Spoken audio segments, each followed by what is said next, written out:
So good morning. Those of you who are astute will notice that I am wearing a shirt which was a gift to me from Francois Pierre, my little dog. And so you say, well, how would I know that? Because his picture's all over it, that's why. Just like when I give him a sweater, it has my picture all over it. It's just, we're a couple of egomaniacs here trying to outdo each other. Right now, he's ahead. So, a couple of things. First of all, I get really irritated when I hear politicians, I don't care who they are, or what party they are, or what country they are, saying things that are just patently not true, or just presenting things in a way which is not the whole truth, like we say in the courtroom. And it's not nothing but the truth, as we say in the courtroom. It's misleading. So I have seen all kinds of reports about how these horrible Hezbolahs shot a rocket at a bunch of kids, of Israeli kids playing on a playground, and killed them. They were playing soccer. Now that sounds awful. Now let's be right up front. It's awful if anybody shoots a rocket any place that hits a bunch of kids. For that matter, hits anybody. But particularly innocent kids whose sole crime is to be playing soccer. So, but the presentation is not truthful because it doesn't tell the whole story, and there's a reason it doesn't tell the whole story. Israel wanted to justify sending a missile into Iran to go after actually that was a Hamas leader, but they went after the Hezbola leader in Lebanon and killed him. They want to justify doing that. So they had to put it in the context of a deliberate attack on Israeli citizens, Israeli kids. Well, in the first place, for those of you who pay attention to details and facts, those kids were Druze. Druze are a sect of people that are Syrian. They're not Jews. They're not Israelis. The only reason they call them Israelis is because they live in Golan. And Golan, those of you who may remember the 1967 war, and I do vividly, the result of that war was that Israel took over various places that were not granted to them by the United Nations Charter. They took over the Golan Heights, and they said, well, because of the heights up there, that's where Syria was able to launch attacks down on them, so they took them over for self-defense. They also took the rest of Golan. So as far as Israel's position is concerned, everybody living there is an Israeli. But the fact of the matter is, when you say somebody is an Israeli, the thought that pops into people's heads is, it's a Jew. These people are not Jews. And they're not voluntarily there because they want to be part of Israel. They're there because Israel has taken over and occupied that territory where they were living, and their parents were living, and their grandparents were living. They're Druze. The second thing is, there was no reason in the world for Hezbollah or anybody else to send a rocket at a soccer field where a bunch of kids are playing. There were, however, Israeli installations not far from there, pretty much straight up in the Golan Heights, and that was clearly their target because that's a military target, because that's what Israel uses to direct its missiles. So that's what was going on. It was an errant missile, hit a bunch of kids in a soccer field, which is horrible, killed them. It was not a deliberate attack by Hezbollah against a bunch of poor Jewish kids who were just sitting there playing soccer, and Hezbollah went after them because Hezbollahs are just monsters and they just do evil things. That's not what happened. So the whole truth is that it was an accident, and it wasn't Israelis, it wasn't Jews, it was kids. It was a horrible thing, it was a horrible accident, brought about to a large extent, and you can keep going, taking the layers off that onion, but all this stuff goes back and back and back and back and back till when Israel really sort of took over the region, and in particular when it took over Golan. So I just say that because I get so tired of misrepresentations, and the news carries that. I see these banners all the time, particularly on Fox News. Israeli kids killed by Hezbollah missile. And it's just not the case. And these were Arab kids, and they were killed by a rogue missile that went awry. And doesn't make it okay, doesn't make it a good thing, but it also doesn't make it what the politicians are trying to present it was. It's just not accurate. And if you're not telling the whole truth and nothing but the truth, you ain't telling the truth. So, speaking of which, the latest Republican lie, and this people say, why do you always tell Republicans? I tell you why. It's not because my dad was a Democrat, although pretty much the same reasons. Because my dad always gets so mad about the Republicans lie. Here's the latest one. That Kamala, or however they want to pronounce it, her name is Kamala. I personally don't care how they pronounce it because it doesn't sound bad, no matter how you pronounce it. It's Kamala or Kamala. Or it's all fine. It doesn't sound bad. But they do it just deliberately because they're always playing these little games. But Kamala, they're saying, was the czar. What czar is that? The border czar. What's a czar? A czar is somebody who has absolute power. Remember Nicholas, my cousin Nicholas in Russia? Yeah, he was a czar. He had absolute power until the communists killed him. So, a czar is a pretty powerful person. And the Republicans, led, of course, by their liar-in-chief, Donald Trump, are saying Kamala was the border czar. And look at the mess at the border that she created. Anybody ever heard of Alejandro Mayorkas? Alejandro Mayorkas was impeached by the Republican Congress. Why? Because he did such a bad job in his role as the border czar. He was the cabinet official responsible for the border. And they said he did such a terrible job, they impeached him for it. Well, who was the border czar? Was it Mayorkas, who was impeached by the Republicans, putting a stamp right there on his czarness?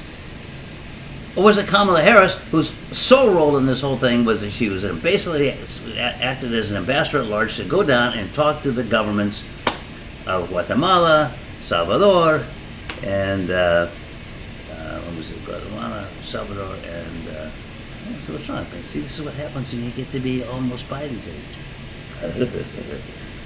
So here's what I'd like to say about that. It's Nicaragua, Salvador, and Guatemala. So she went down to talk to those governments to say, why are all your people leaving these countries and coming to the United States? Is there anything you can do to help us stop the exodus? That does not mean she's in charge of the border. I don't know what success she had. It wasn't great because they still keep coming. Among my many areas of expertise is immigration law, and I have represented a number of asylum seekers. I've sued the State Department, I've sued the Secretary of State in the federal court in Washington, D.C. I've sued the head of the USCIS, the Immigration Service, in federal court in Miami, both successfully. And I've had worked on a number of immigration cases, of asylum cases, almost all of which I've lost, except for we had one appeal, one in front of the Immigration Board of Appeals. I know the statutes, which is something that everybody should do before they start, mouthing these opinions. And the problem is with the legislatures. And right now, the Congress is in charge. The House is under the control of the Republicans.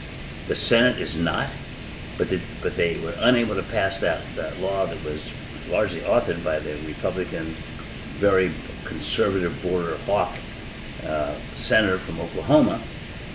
And then they refused to sign it. They refused to vote for it because Donald Trump said, "Hey, I want that as a campaign issue," which again is really typical of Donald Trump, but this is why he's a good representative of the Republican Party, because that's what the Republican Party has done as long as I've been watching them, and I've been watching them since 1944. So he was not interested in solving the problem, because if he had, he'd have been behind that thing. Yeah, let's go. The Border Patrol people were all in favor of it. One, because I think they got raises, but more than that, it provided for a lot more border people to come in. And here's the big thing that it would have solved. The problem right now is not wetbacks swimming over illegally. These people are wise to that. They come over here illegally, they get sent back. But if they come over here and they're picked up by Border Patrol and they say, "Oh, Senor Border Patrolman, I am not here illegally. No. I am here to seek asylum." Now, I've said this before, no one listens to me, I'm going to say it again. The asylum laws of the United States require people seeking asylum to be in the United States. So it's a huge magnet. And if you present yourself and you have a prima facie case that sounds good, very low threshold, to the Border Patrol, they have to let you in pending your date. your hearing date. And those hearing dates are often years in the future, 4 years, 5 years in the future. And once you're in, they can't send you back because you're facing danger. So under the statutes that we have in this country, those people seeking asylum have almost a free ride to come in. Now, the Biden administration has taken some actions by closing the border altogether when the number of people who come across it illegally and otherwise illegally and encounter Border Patrol people. They will shut down the border, and the threat of doing that has caused a lot of people to rethink coming in here. So at least they've done something. But what they really need to do is write a new statute. This is why the Democrats in particular have been calling for comprehensive immigration reform. Included in that would be doing away with that requirement that people come to the United States to seek asylum. Let them seek asylum in an embassy, either in their country or if that's too hot, then at a nearby country. Let them change that requirement, and that will stop this magnet that draws people up here. Because we're not only telling them you may come up here and seek asylum, we're telling them you must come up here and seek asylum. Must! And once you're here, you get to stay here until your hearing, which may be 4 years in the future, and they'll say, you know what? That's fine. That's guaranteed 4 years. I get to stay here. I get to work. I get to send money back home. And maybe get married, have all kinds of other things that I can do to improve my situation for staying on beyond that. So there they are, and they come up by the thousands because they know that American law, which cannot be unwritten by the president, even though Donald Trump would try to pretend that he could. And those people who say, well, Donald Trump stopped the border, he built the wall. Well, they didn't build the wall because the Republicans in the Senate wouldn't even fund it. So what they did do was this Remain in Mexico policy, which is patently illegal, overturned by the courts. Now Mexico won't go along with it because they saw the disaster that was. So that is off the table. There is no Remain in Mexico policy that is permissible under American law right now. But you can change that by changing the statute. Why aren't Republicans in the House doing something to change that?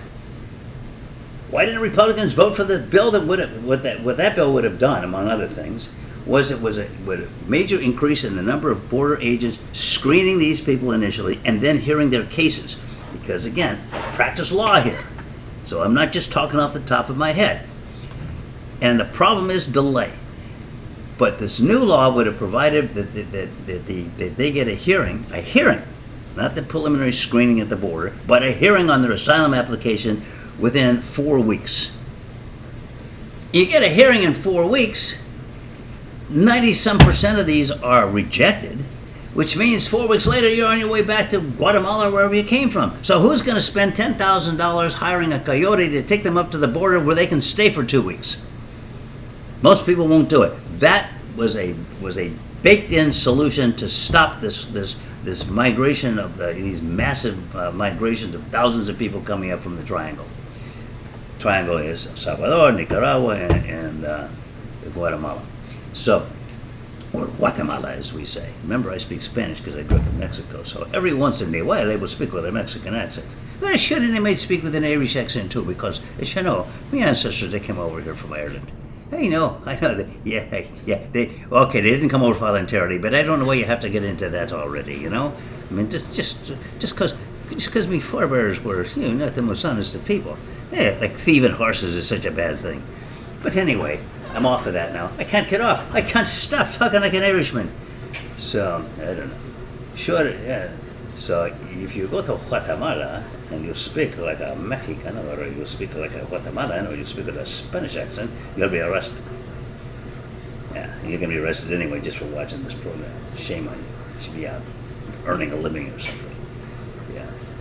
But no, Francois, they shouldn't be out chasing cats. Well, ever since Donald Trump came with that, or what's his name, Vance came with that cat lady thing, he's my little French bulldog over here is having a field day with that one.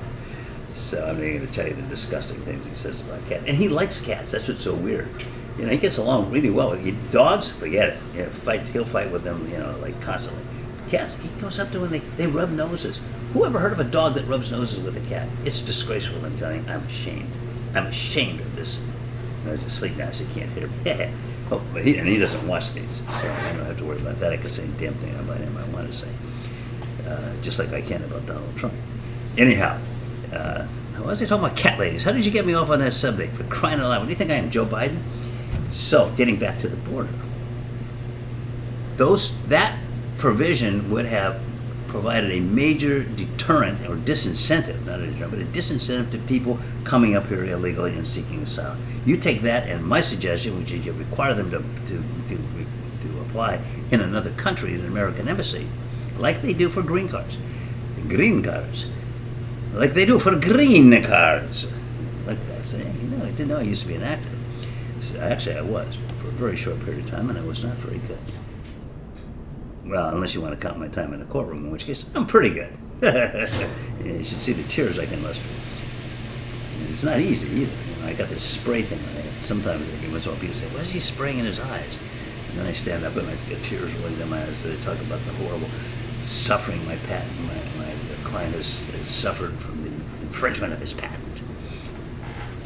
So, most of my clients have me down to corporations, so I bring the president of the corporation, cry on. Hey, it's quite a pageant that I put on. You should come watch me someday. But you're going to have to pay me first. I'm doing this for free. Unlike for my clients, my non-paying clients. And why are we back to that again? For crying out loud, why don't we just go back to my accents or talk about cat ladies? I mean, who could follow this program? It's ridiculous. This man can't stay on subject. But I can come back to my subject, which is a skill I developed over many, many years. Did I ever tell you about the time? No. So... Anyway, see, I'm cracking myself up. I'm like the Red Skelton. My dad hated Red Skelton because he laughed at his own jokes so much. I liked Red Skelton because I laugh at my jokes. That's where I learned it. I learned it from my dad. So here we are again, talking about the border, for crying out loud. Anyway, if the legislatures, and I blame the Democrats for this too, put these things on the table, but they had one on the table. That's what's so annoying. They had one on the table, which would have gone a long way towards stopping this massive influx. And Donald Trump knew that the visual of that would have been horrible for his campaign because he wanted the visual to be millions of people surging across the border to steal jobs, which incidentally they're not doing at all. In fact, I was watching Steve Ratner, who I really enjoy, putting out, showing the facts on a graph, which is the way he does. And in fact, the matter is, all these illegals coming over have really helped our economy. And we're still at a point where we have more jobs available than we have people to take them. But these people that are coming over here are doing jobs often that Americans won't do, and but other times they're doing jobs that anybody would do, and they're providing a huge boost to the economy. The economy is the best it's ever been. So overall. And if you don't believe that, then you're just not paying attention to detail, and you're not reading graphs, or you're not listening to Steve Ratner, or you're not listening to me. That's worse. So, but anyway, that is not that's already flustering Donald Trump immensely because the border's situation is pretty much under control right now. There's a relatively small amount of people coming across the border now. To a large extent because of the steps that Biden took, which are frankly of questionable legality and maybe overturned, but not before the election. So that's probably why he did it the way he did. But it's a legislative problem. They've been trying to get this thing solved for years and years and years, and primarily Republicans stand in the way. And one of the big things that's standing in the way here, is the Dreamers. Why in the hell should they not do something for these Dreamers? If you don't want to support the Dreamers and all the hoops they have to go through in order to become American citizens, if you don't want to support them, there's something wrong with your moral compass. That I actually mean. Something wrong with you if you don't want to help these Dreamers. And Republicans are absolutely determined they're going to do nothing to help these kids. So it's another reason that I just get really upset with the Republican Party. So, but anyway, that and can continue to say that Kamala Harris was the czar of the border after they just finished impeaching Mayorkas for exactly that. It's no wonder I'm frustrated and angry all the time. But right now I'm not only frustrated, I'm not only angry, I'm also hungry. So you know what, I'm out of here. I'm going to go eat. You're welcome to join me. No, you're not.